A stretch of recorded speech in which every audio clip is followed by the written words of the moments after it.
Floyd. I'm the Executive Director to the Womxn Project and Womxn Project Education Fund. And my organizations work together to blend grassroots art and activism with policy, aiming to advance reproductive rights and LGBTQIA protections. Today marks the first day of Rhode Island's 2025 legislative session, and we stand in front of the seat of power, actually in the seat of power, the Rhode Island State House.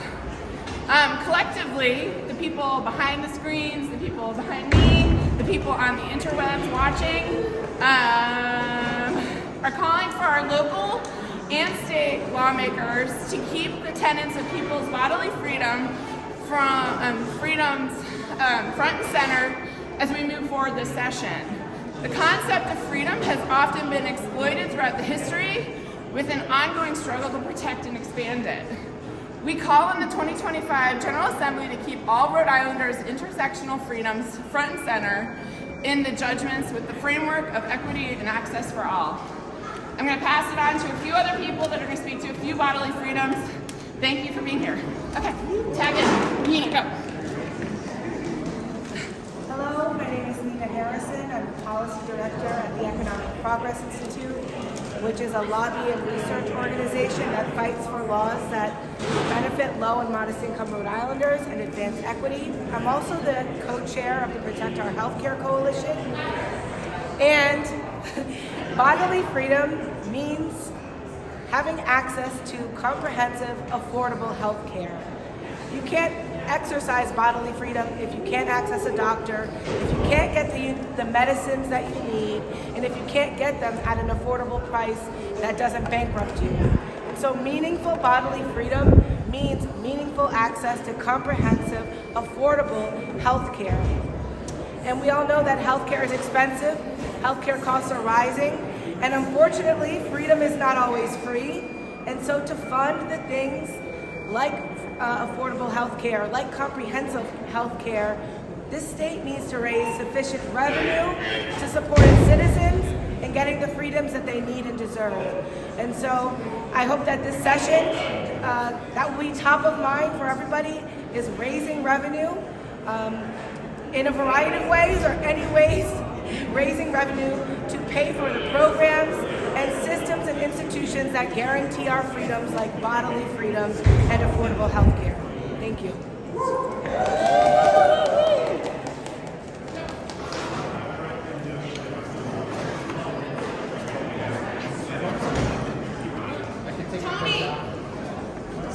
Hi everybody, how are you? Cold? Cold, yeah, me too. Thank you so much. I'm speaking here on behalf of Black Lives Matter, Rhode Island Political Action Committee. We're an organization dedicated to uplifting and supporting communities of color throughout the state of Rhode Island. It's nice to see some familiar faces. We're here in support of bodily freedom. We know that bodily freedom means a whole lot of different things, which is why Womxn has put together this amazing coalition of speakers, but it also means liberation of our body, liberation of our soul, the ability for us to be able to walk outside those doors and not have to worry about us being homeless on the street and struggling to provide for our basic necessities. And so when we talk about the freedom of women to choose, we talk about the freedom to be able to have an economic security. All of these things are incredibly important as we continue to enter a really tough time in our country's history, and it's going to require all of us to come together to be able to make that happen and make bodily autonomy and bodily freedom a continued reality moving forward in this country and in this state. Thank you so much, y'all. Thank you.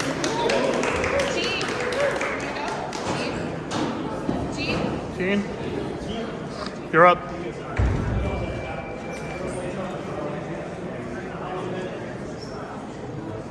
Hi, I'm Gene Dyslevsky. I'm with the Rhode Island State Council of Churches. And our interest is, we understand that one type of freedom that's important is intellectual freedom. And we're advocating for bills that will protect librarians and libraries and teachers and authors from book banning.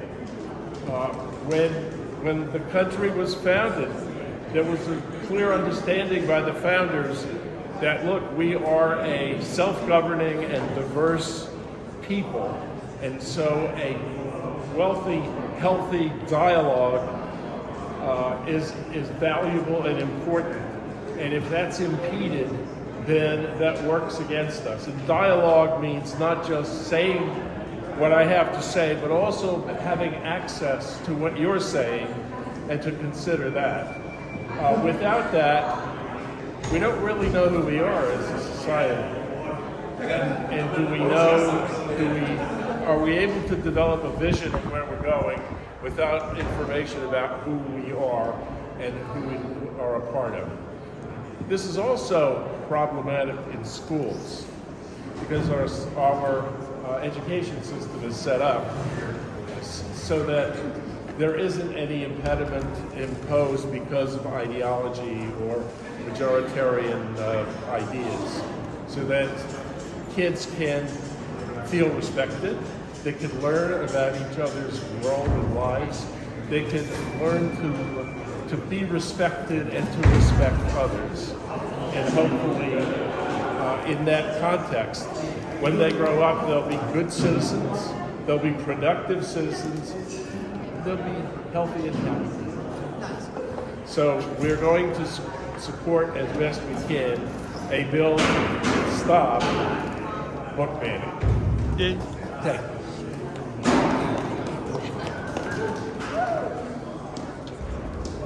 Hey guys, I'm here from PVD House, and we are raising funds to build queer-friendly, affordable, and emergency housing right here in Down City, Providence. And while we fundraise for that, we're developing our supportive services that go along with that, because emergency housing should always have therapy services as part of the program. So we're offering free community music therapy at our studio down in Olneyville, where we are also about to open Rhode Island's first nonprofit recording studio, where you can come and take music lessons from local musicians, and you know that when you pay for those lessons, you're paying a local artist what they're worth, and the rest of the money goes to affordable and emergency housing. So come on down to PVD Studios when you get a chance. We're gonna have drum, bass, guitar, violin, and voice lessons, and maybe some other things. So another community partner in therapy that we have is the Smart Recovery program. Has anybody heard of Smart Recovery? It's really wonderful. It's a cognitive behavioral therapy-based program, similar to AA in that they have regular meetings, but without the higher power stuff. So it's about learning more tools to put in your toolbox so that you can empower yourself every day. So we do those free every Monday night at 7 p.m. at Salon Bianco up on Atwells Avenue. Come on by. In these meetings, we learn that the opposite of addiction is connection. And I think that's really profound, because connection is the most important thing in the world. There's a 90-year Harvard study that proves it. Deep, meaningful connections keep us alive. Even when things feel hopeless, we have a choice. What are we going to focus on?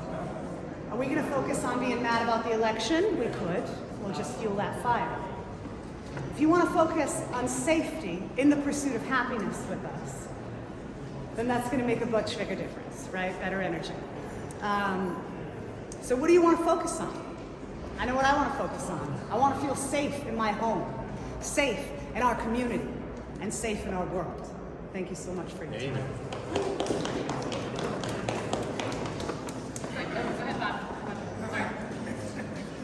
Okay.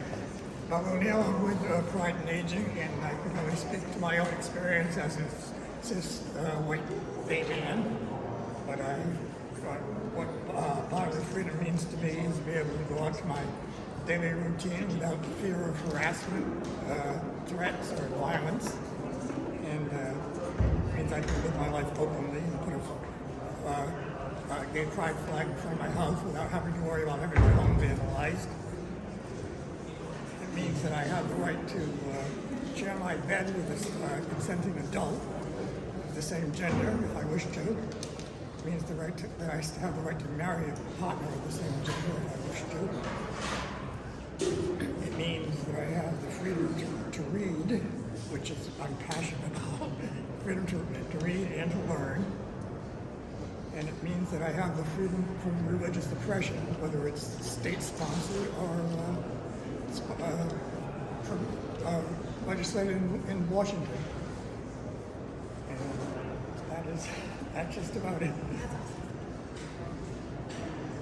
Thank you.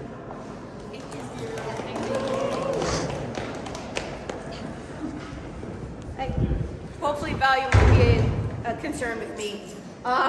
So my name is Jen. I'm the event coordinator for Rhode Island Atheists. I wanted to get up and speak because I grew up in the Deep South. So I have seen firsthand what happens when women are seen as second-class citizens, when healthcare is seen as unnecessary, when education is seen as just basically, just for stupid people, and when poverty is just a way of life. We are very lucky to live in a beautiful blue oasis up here, but we know what happens in 2 weeks. And we must vote local to make sure that that does not metastasize into this part of the country. I think that we must be proactive to be able to save ourselves from these book bans that we know are just baby steps to a much bigger agenda. So that is why we need to keep voting in local elections and keep supporting these organizations like this, made up of the rest of us, because that is the only way that these bigots is going to listen to us. Thank you.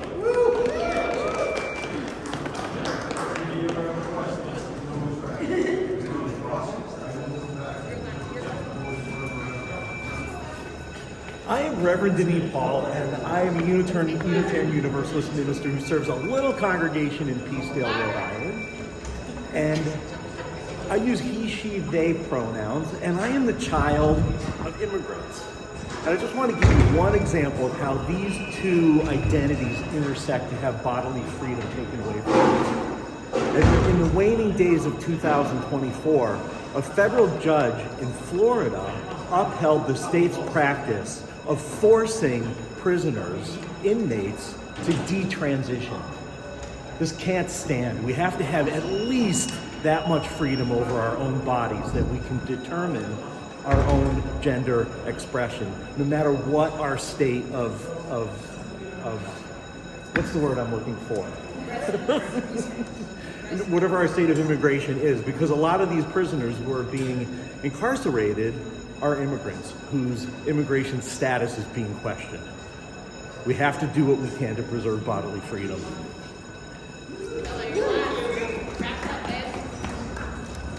Hi everyone, my name is Bella Robinson. I'm the founder and executive director of Call After Old Time Ethics Rhode Island. We represent sex workers, trafficking victims, and incarcerated women. Body freedom includes the right to make our decisions about our own bodies. This includes choosing our own gender identity, sexuality, and a right to privacy, and includes sexual privacy. The 14th Amendment says no state shall make and enforce any law that should abridge the privileges or immunities of citizens of the United States or deny any person within the jurisdiction equal protection of the law. So this season, Coyote will stand in solidarity with all the groups of the Christian fascists are coming for. Along with our coalition members, we will defend our right to privacy, body autonomy, free speech and association, and we will continue to demand the rights to protection. Protect your books. Thanks for coming, everybody.